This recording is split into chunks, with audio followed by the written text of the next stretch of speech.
was sitting in my dorm one night. I came back and I was having this great day and I'd had this great afternoon and laughing with my friend, and my roommate says, you might want to check your messages. And I said, why? It's just so wild, the things that were running through my mind. I was both praying and just trying to grapple with the reality of, in an instant, how life had changed. I turned around the corner, and there it was, the first sight. It was just an image that stayed in my head for a while. We were just kind of running as fast as we could, to go get help. I knew something terrible had happened. And we know God can work miracles, and we were hoping that maybe it would be.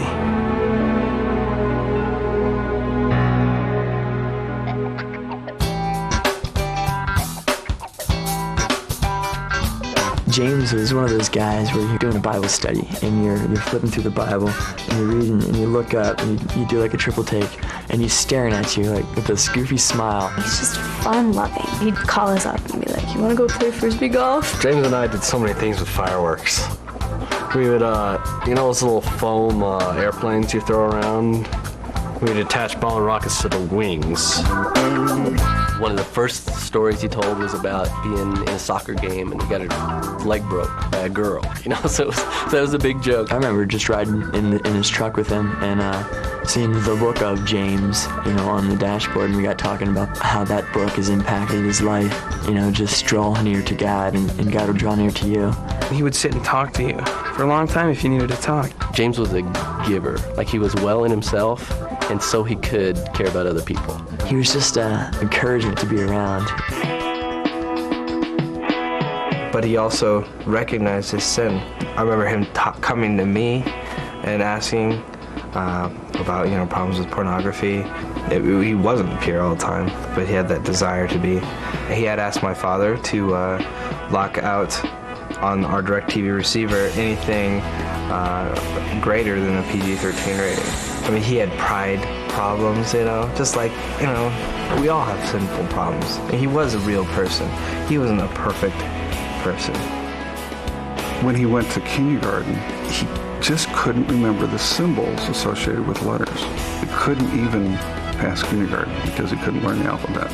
It's very hard for him to learn, and he had to work for everything. And so he had the best grade point average out of all of us.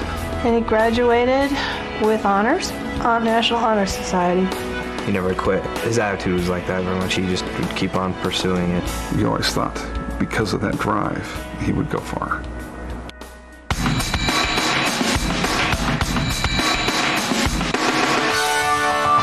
In high school, he took a course called Rocky Mountain High and learned how to climb.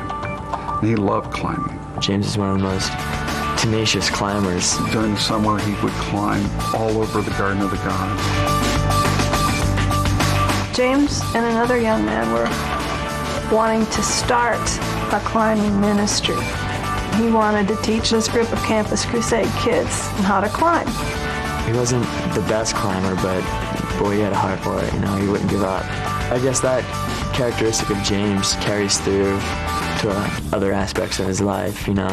One would be his Christian faith. The pursuing that he had, the tenacity that he had, showed both in the Bible study and in his lifestyle.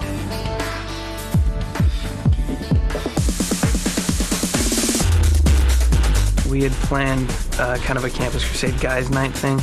James comes over to my house. Hey, we got a camping trip going on this weekend. What are you doing?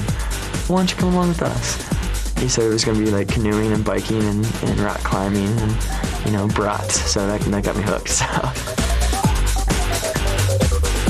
we drove up talking and chatting, and he was telling me about how he didn't ask a girl out. How he wanted to, but he didn't. That evening, I remember it was windy. It was like 20 below with wind chill. We couldn't get our brats to cook, and we were just jumping up and down to stay warm. All the sodas and all the drinks were just frozen because they were outside, just a brick of ice. So we were all huddled inside a big 5-man dome. We had the lantern going. It provided light and foot warmth because all our feet were like huddled around it. It was like those rotten times where a bunch of guys are together and you're all having a rotten time, and that's the best thing about it, is you're all having a rotten time.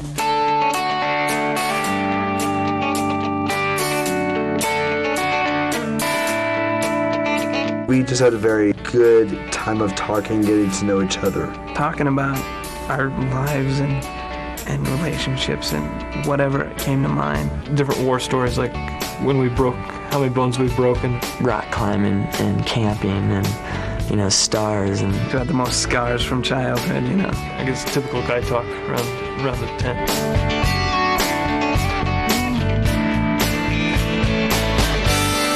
As stuff will sometimes happen on nights like that, conversation got a little bit more serious. Somebody told a story about a boulder fell on somebody and crushed him. And we're like, man, that, you just die in a second, So we started talking about, death. That's where my most enduring picture of James will come from. So we're in this blue tent, and he leaned back against my sleeping bag. And he just said, call me crazy, but I'm not afraid to die.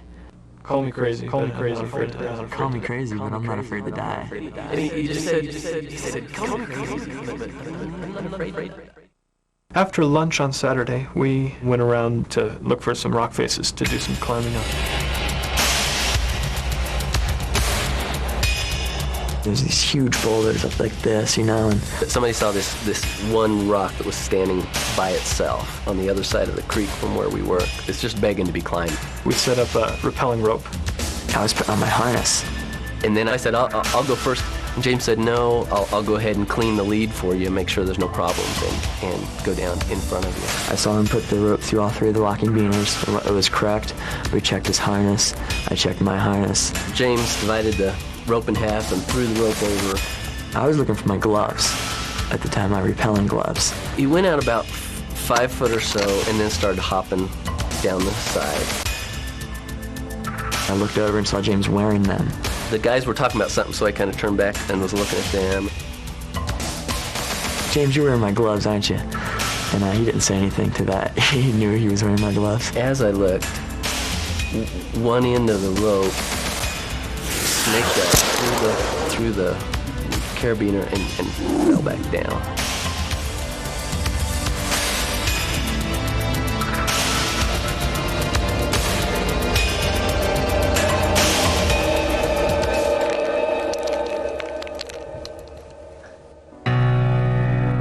That's when I heard Jay say, "Dear God, he fell." So at that point, I knew something terrible had happened. He fell 45, 50 feet.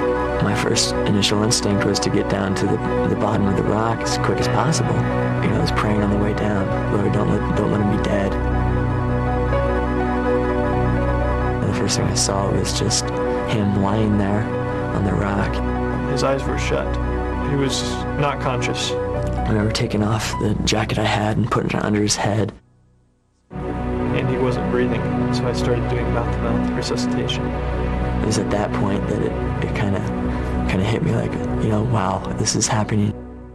I thought, it's gotta be okay. It's just got to be okay. There were probably about 15 people around that were praying in different groups. I knew that prayer was probably the most important thing that could be been done at that point.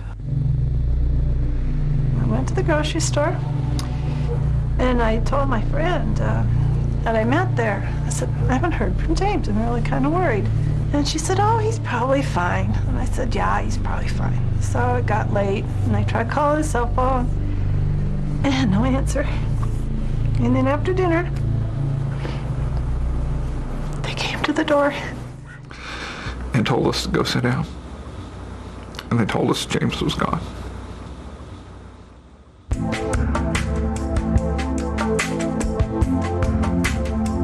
And it was just a moment of silence. That's it, he's gone. Okay, he's gone, we all just fell to our knees. And I dropped against my bathroom door and I said, what? He was just with us, moments ago as we drove in, just a funny guy, redheaded freckle kid, just in a moment he's gone. It just didn't seem like it was possible. No one had ever died that I knew before.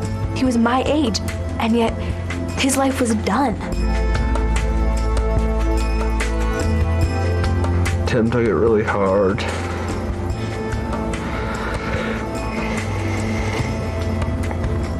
I didn't really believe it until I saw the body.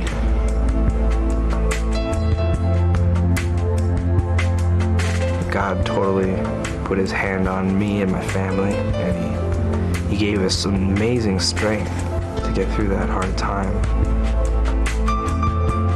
The very fact that, as God would have it, he not only said the night before, call him crazy, but I'm not afraid to die, but that the same day he died, he told the crew, I'm not afraid to die. And so that was ringing in everybody's ears when he died. So the attitude was a little different.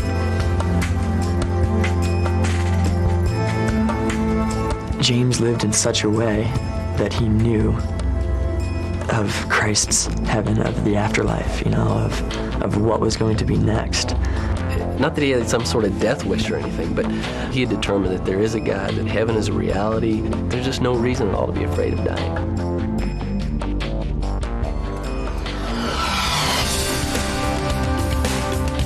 My extended family doesn't know Christ.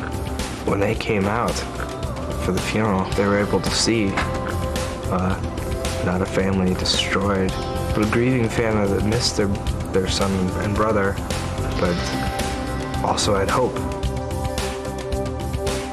To know that his going has brought several people to the Lord. I don't think I would have called myself a Christian. I still had questions. The story of James's death, the words that he was saying about he wasn't afraid to die. I've been afraid to die.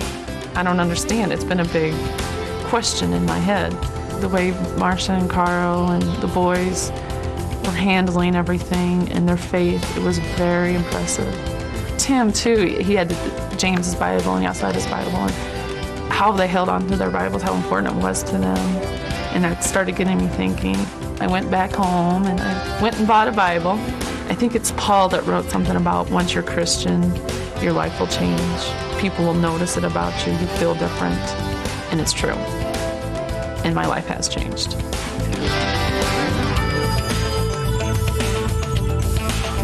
Friends of James's and friends of mine have come to know Christ because of this. I'd grown up in a Christian home my whole life, and I was at Moody Bible Institute I was studying then to be an urban minister, to work with urban kids, and yet I didn't know who God was. And through James and through all that happened with that, I just said, God, I don't know you. Here's everything that I am, here's everything that I have, and I want to know you. And I'm disgustingly filthy. And I have so much sin. I need you to take all this away. And my life was changed. His death is really the thing that triggered me to find this God. James never knew this, Erica. To have one of your closest friends, die, it's challenging in many ways. How willing am I, to live for him each and every moment? Do I take captive every thought? Are the words of my mouth and the meditations of my heart pleasing to him? I want each and every one of those to be so. And the reason being is because life can be taken just like that. I've had his picture. I took it out of my scrapbook and I put it up on my wall next to the obituary, and just as a daily reminder that I needed to live every day to its fullest. The thrilling thing about James's life is that it's a good story. He had found what his life was about, and he found it in time. The most valuable thing he did in his whole life was going after that relationship with Jesus Christ. It was not just some religion that he was partaking in. He wanted to know him. He wanted to grow in his likeness. He wanted to draw others to him. And I believe that God is glorified by his life and by his death.